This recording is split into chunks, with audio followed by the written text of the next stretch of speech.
사랑하고 존경하는 유클레시아 성도 여러분, 주님의 은혜와 사랑이 늘 함께 하시기 바랍니다. 이사야 41장 10절 말씀에 두려워 말라, 내가 너와 함께 함이라. 놀라지 말라, 나는 내 하나님이 됨이라. 내가 너를 굳세게 하리라. 참으로 너를 도와주리라. 참으로 나의 의로운 오른손으로 너를 붙들리라 말씀하셨습니다. 주님께서 우리를 도와주십니다. 도우시는 하나님, 이 믿음 가지고 어지럽고 혼란한 세상 두려워하지 말고 믿음 가운데 평안히 살아가시기를 간절히 바랍니다. 우리 함께 사도신경 고백하심으로 유클레시아 예배 시작하겠습니다. 나는 전능하신 아버지 하나님, 천지의 창조주를 믿습니다. 나는 그의 유일하신 아들 우리 주 예수 그리스도를 믿습니다. 그는 성령으로 잉태되어 동정녀 마리아에게서 나시고 본디오 빌라도에게 고난을 받아 십자가에 못 박혀 죽으시고 장사된 지 사흘 만에 죽은 자 가운데서 다시 살아나셨으며 하늘에 오르시어 전능하신 아버지 하나님 우편에 앉아 계시다가 거기로부터 살아있는 자와 죽은 자를 심판하러 오십니다. 나는 성령을 믿으며 거룩한 공교회와 성도의 교제와 죄를 용서받는 것과 몸의 부활과 영생을 믿습니다. 아멘. 우리 함께 찬송 에벤에셀 하나님 함께 드리겠습니다. 감사하신 하나님, 에벤에셀 하나님, 살아계신 하나님, 에벤에셀 하나님, 여기까지 인도하셨네.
우리 함께 기도 드리시겠습니다.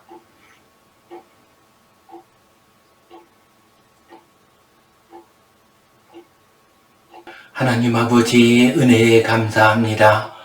오늘도 저희에게 복된 날 허락해 주시고 주님 앞에 나와 예배하게 하시니 감사합니다. 우리의 예배를 받아 주시옵소서. 어디에서 어떤 형편에 있든 주님께 예배하는 일 잘 행하게 하여 주시옵소서. 이 예배를 통하여 하늘의 음성을 듣게 하시고 주님께서 주시는 신령한 은혜와 복을 받게 하여 주시옵소서. 이 어지럽고 혼란한 세상을 잘 이기며 살아갈 수 있는 힘과 능력을 허락하여 주시옵소서. 주님, 전쟁의 소식이 들려오고 있습니다. 우크라이나 전쟁이 끝나기도 전에 이란 땅에서 전쟁이 일어났습니다. 강대국들이 약한 나라를 공격하고 있습니다. 핵으로 자기를 지키겠다고 합니다. 주님, 이 땅의 모든 나라들을 긍휼히 여겨주시고 주님의 은혜 가운데 살 길을 열어주시옵소서. 이 땅에 평화를 내려주시옵소서.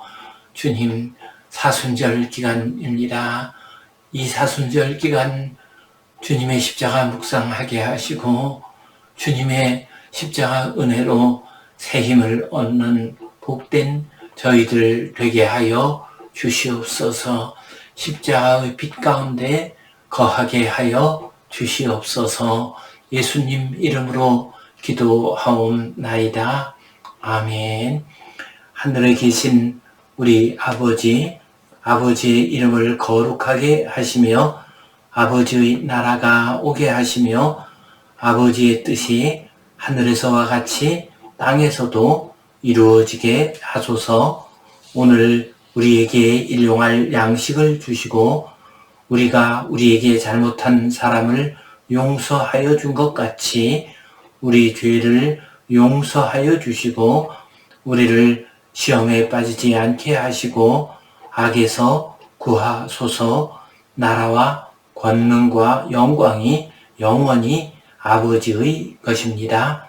아멘.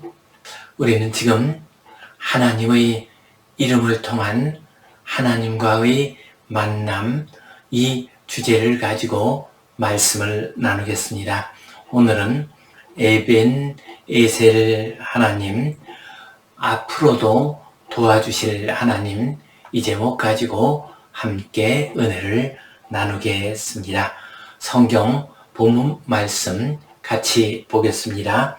이스라엘 사람이 미스바에서 나가서 블레셋 사람들을 추격하여 뱃갈 아래에 이르기까지 쳤더라.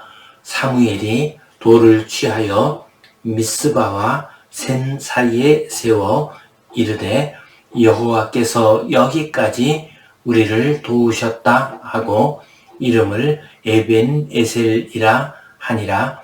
블레셋 사람들이 이스라엘에게서 빼앗았던 성읍이 에그론부터 가드까지 이스라엘에게 회복되니 이스라엘이 그 사방 지역을 블레셋 사람들의 손에서 도로 찾았고 또 이스라엘과 아모리 사람 사이에 평화가 있었더라. 아멘. 오늘 말씀의 배경은 사무엘 시대에 이스라엘 백성들이 블레셋의 공격을 막아내고 승리하는 이야기입니다. 사사시대 후반입니다. 주전 1050년에서 1070년경입니다. 이스라엘이 또다시 타락했습니다. 그러자 하나님께서 심판의 방법으로 블레셋이 이스라엘을 침공하도록 하셨습니다. 그 결과 법궤를 빼앗기고 말았습니다. 그리고 법궤 앞에서 법궤를 인도하던 엘리 제사장의 두 아들도 죽고 말았습니다. 이제 엘리 제사장의 시대가 끝나고 그 밑에 있던 사무엘의 시대가 이르게 되었습니다. 사무엘이 이스라엘의 제사장이요 사사로 일하게 되었습니다. 그러자 가장 먼저 미스바로 이스라엘 백성들을 모았습니다. 미스바는 히브리어로 파수대라는 의미입니다.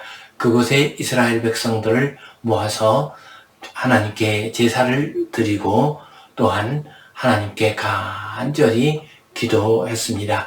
영적인 각성 운동이 일어나게 됩니다.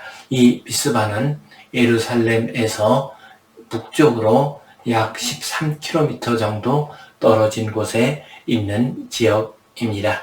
이렇게 이스라엘 백성들이 미스바에 모여서 영적인 각성이 일어나고 하나님께 기도하고 하나님께 제사한다는 말을 듣자 블레셋 사람들이 두려워했습니다. 이스라엘 사람들이 사무엘이라는 위대한 지도자를 중심으로 해서 잘 단합되면은 자기들의 손에서 벗어날 수 있었기 때문이었습니다. 그래서 블레셋 사람들이 미스바에 모인 이스라엘 백성들을 공격을 했습니다. 그러자 온 백성이 기도했습니다. 하나님께서 우레와 천둥 번개를 가지고서 저 블레셋 사람들을 치셨습니다. 그러자 블레셋 사람들이 혼비백산에서 다 도망을 치게 됩니다. 그들을 쫓아가서 큰 승리를 이룬 사무엘과 이스라엘 백성들은 이제 큰 돌을 세웠습니다. 그리고 그 이름을 에벤 에셀이라 불렀습니다. 그것이 오늘 본문의 말씀입니다. 우리 11절 말씀 같이 보겠습니다. 이스라엘 사람들이 미스바에서 나가서 블레셋 사람들을 추격하여 벳갈 아래에 이르기까지 쳤더라. 블레셋 사람들을 이스라엘 백성들이 추격을 했습니다. 쫓아갔습니다. 벳갈에까지 가서 그들을 물리쳤습니다. 벳갈이라고 하는 말은 초원의 집이라는 의미입니다. 이 벳갈 초원의 집이라는 지역은 미스바에서 서쪽으로 13km 정도 떨어진 곳에 있습니다. 하나님께서 천둥, 번개, 우레를 쳐서 블레셋을 물리치셨고 이제 이스라엘 백성들이 그들을 공격해서 벳갈에까지 이르게 되었습니다.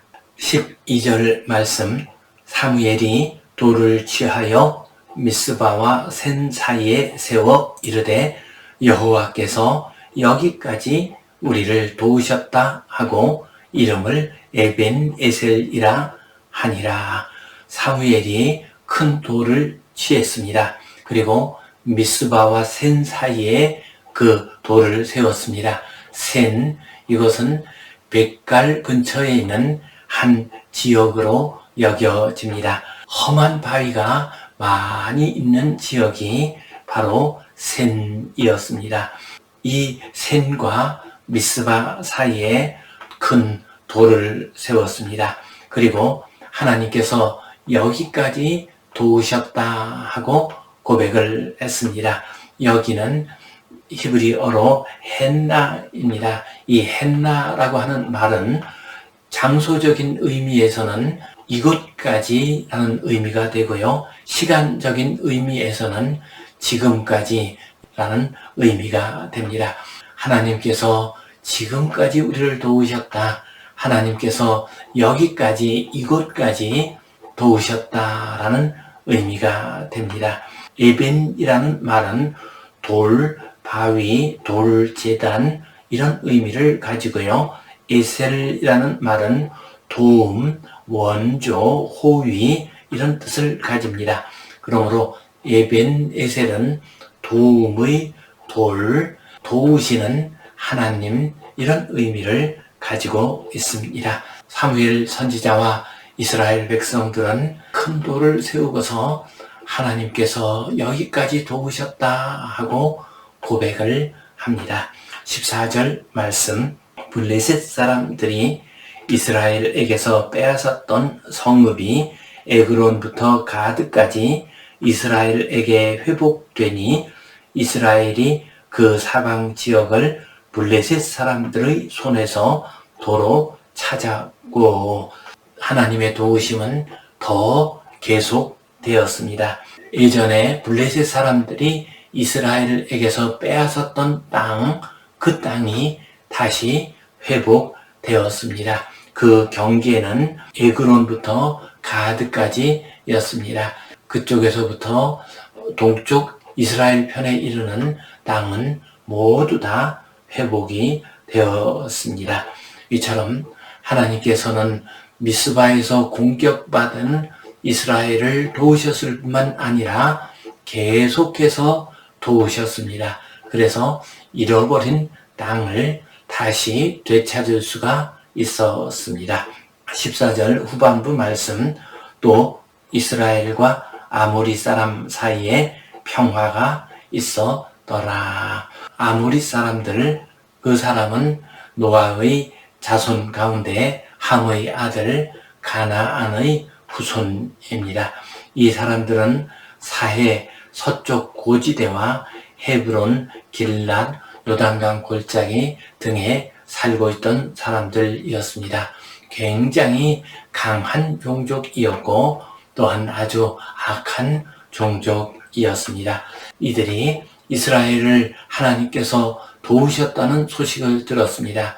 그러자 그들이 더 이상은 이스라엘을 공격하지 않았습니다. 그래서 이스라엘과 아모리 사이에는 더 이상 전쟁이 일어나지 아니하고 평화가 유지될 수가 있었습니다. 여기까지 도와주신 하나님, 에벤 에셀 하나님, 그 하나님은 계속해서 도와주십니다. 이스라엘을 괴롭히던 종족들이 더 이상 이스라엘을 공격하지 못하도록 도와주십니다. 에벤 에셀 하나님이 우리 모든 성도님들과 함께 하시고 늘 도와주시어서 모든 환난에서 벗어나고 우리 성도들을 괴롭게 하는 악한 자들의 손에서 지켜주시기를 축원합니다. 아멘. 오늘 이 말씀 가지고 우리가 기억해야 할 소중한 의미와 교훈 두 가지를 생각해 보겠습니다. 먼저 우리는 도우시는 하나님을 의지해야 하겠습니다. 에벤 에셀 하나님은 도우시는 하나님이십니다. 우리가 읽은 본문 사무엘상 7장 12절 말씀 보면 여호와께서 여기까지 우리를 도우셨다 하고 이름을 에벤 에셀이라 하니라 말씀하셨습니다. 여기까지 도우신 하나님이 에벤 에셀 하나님입니다. 또한 느헤미야 2장 8절 말씀 보면 내 하나님의 선한 손이 나를 도우심으로 왕이 허락하고, 느헤미야가 페르시아의 고위 관리로 있을 때입니다. 예루살렘 성벽은 여전히 무너져 있고 성문까지도 불타버렸다는 소식이 들렸습니다. 그러자 느헤미야가 예루살렘에 가서 성벽을 다시 쌓을 계획을 세웁니다. 그러면서 왕이 이 일을 허락할 수 있도록 도와주옵소서 하고 간절히 기도했습니다. 그 기도를 응답하셔서 하나님이 느헤미야를 도우셨고 그는 왕의 허락을 받아서 예루살렘으로 왔습니다. 그리고 불과 52일 만에 예루살렘 성벽을 다시 쌓았습니다. 그렇습니다. 하나님은 도우시는 하나님입니다. 우리가 환난에 처했을 때, 또한 우리가 하나님의 일을 하고자 할 때, 우리가 거룩한 하나님의 백성으로 살아가고자 할 때 하나님께서 도와주십니다. 에벤 에셀 하나님은 도우시는 하나님이십니다.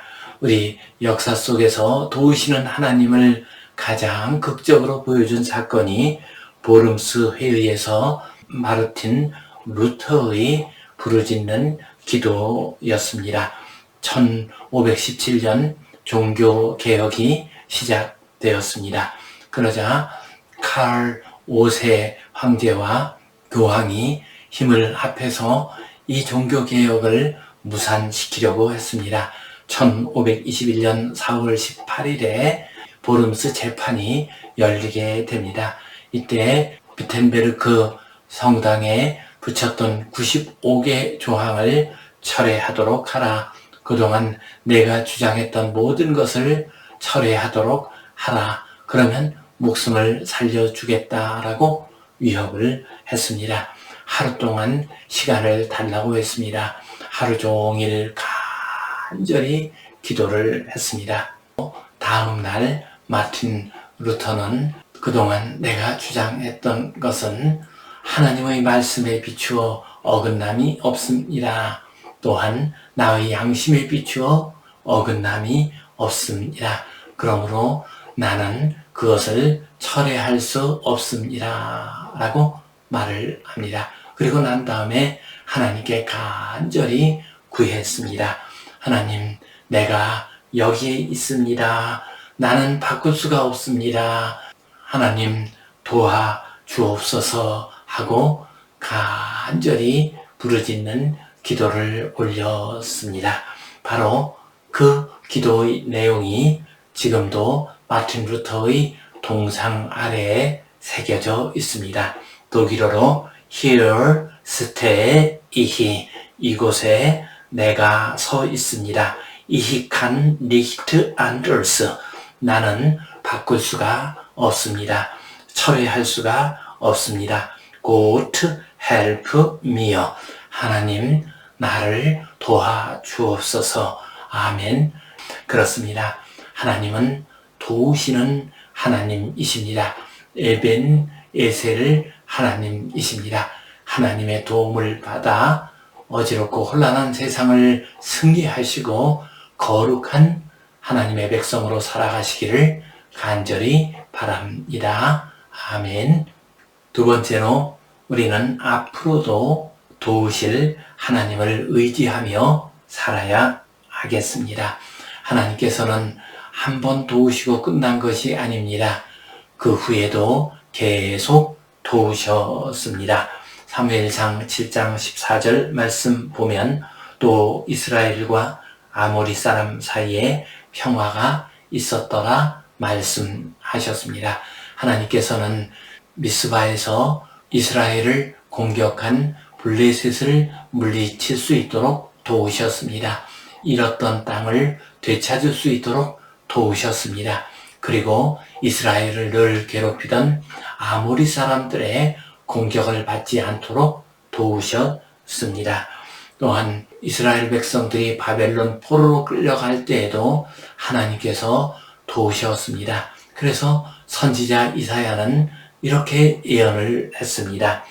이사야 41장 10절 말씀에 두려워하지 말라, 내가 너와 함께 함이라. 놀라지 말라, 나는 내 하나님이 됨이라. 내가 너를 굳세게 하리라. 참으로 너를 도와주리라. 참으로 나의 의로운 오른손으로 너를 붙들리라 말씀하셨습니다. 하나님께서는 비록 역사의 굴곡 가운데에서 바벨론 땅에 포로로 끌려간다 할지라도 도와주십니다. 앞으로도 도와주실 하나님, 그 하나님은 어떤 하나님이십니까? 앞으로 우리에게 일어날 힘들고 어려운 일이 있어도 우리를 도와주십니다. 우리가 이 세상 삶을 마치고 하나님 앞으로 돌아가는 그 시간에도 하나님께서 우리를 도와주십니다. 우리의 자녀들과 우리의 후손들도 도와주십니다. 우리만 도와주시는 것이 아니라 우리의 후손, 우리의 자녀들이 잘 살아갈 수 있도록 에벤 에셀 하나님께서는 도와주십니다. 후손들을 도와주시는 하나님의 모습을 잘 표현한 것이 창세기 50장에 나오는 요셉의 권면입니다.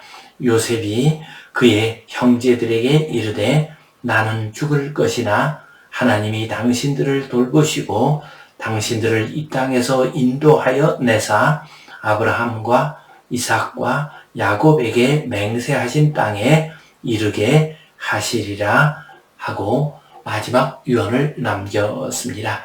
요셉 그가 죽게 되었습니다.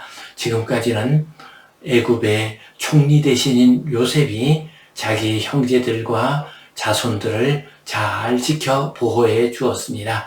그러나 이제 요셉이 죽게 되었습니다. 보호자가 없어지게 되었습니다. 이스라엘 백성들은 얼마나 두려웠겠습니까? 그러자 요셉이 그들을 위로하고 격려합니다.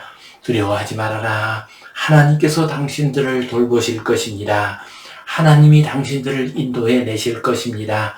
그래서 아브라함과 이삭과 야곱에게 약속했던 그 약속의 땅 가나안 땅으로 들어가게 될 것입니다. 그곳에서 장대한 나라를 세울 것입니다. 하고 그들을 위로하고 격려했습니다. 도우시는 하나님, 에벤에셀 하나님은 요셉만 도우신 것이 아니라 그의 후손들도 도우셨습니다. 에벤에셀 하나님은 우리만 도우시는 것이 아니라 우리의 자녀들, 우리의 후손들도 도우십니다. 요즘 우리 시대를 보면 참 걱정이 많습니다. 전쟁의 소식이 들려오고 있습니다. 기후 위기, 환경 파괴의 무서운 소식이 계속 들려오고 있습니다. 인공지능으로 인해서 우리의 자녀들, 우리의 후손들의 삶이 어떤 모습이 될지 상상도 할 수 없는 시대가 되었습니다. 더욱이나 영적으로 타락한 시대, 물질주의에 빠진 시대, 이런 시대를 우리의 자녀들과 후손들이 살아가고 있습니다. 자칫 잘못하면 넘어지고 무너질 수 있는 참으로 어렵고 위험한 시대를 살고 있습니다. 그러나 에벤에셀 하나님께서 우리를 도와주신 것처럼 우리의 자녀들도 도와주실 것입니다. 우리의 후손들도 도와주실 것입니다. 이 믿음 가지고 에벤에셀 하나님 의지하며 두려워하지 말고 남은 인생 아름답고 거룩하게 잘 살아가시기를 축원합니다. 아멘. 기도하겠습니다. 하나님 아버지 은혜에 감사합니다. 에벤에셀 하나님 우리를 도와주시옵소서. 여러 환난에서 도와주시옵소서. 주님의 자녀로 살아가려고 할 때, 거룩한 하나님의 백성으로 살아가려 할 때 만나는 힘들고 어려운 일에서 우리를 지켜 보호하여 주시고 도와주시옵소서. 그 길 잘 갈 수 있도록 인도하여 주시옵소서. 우리의 생명이 다하여 주님 앞으로 돌아갈 때까지 도와주시옵소서. 우리의 자녀들과 우리의 후손들도 도와주시옵소서. 예수님 이름으로 기도하옵나이다. 아멘. 이제는 우리 주 예수 그리스도의 은혜와 하나님 아버지의 크신 사랑과 성령님의 감동, 감화하심, 교통하심, 위로하심, 회복하심의 역사가 에벤에셀 하나님, 여기까지 도와주신 하나님, 앞으로도 도와주실 하나님, 그 하나님을 의지하여 거룩한 삶, 하나님의 뜻을 이루는 삶 살아가기를 소원하는 모든 주의 백성들 위해, 이 땅 위의 모든 교회들 위해 이제로부터 영원토록 함께 하시옵기를 간절히 축원하옵나이다. 아멘.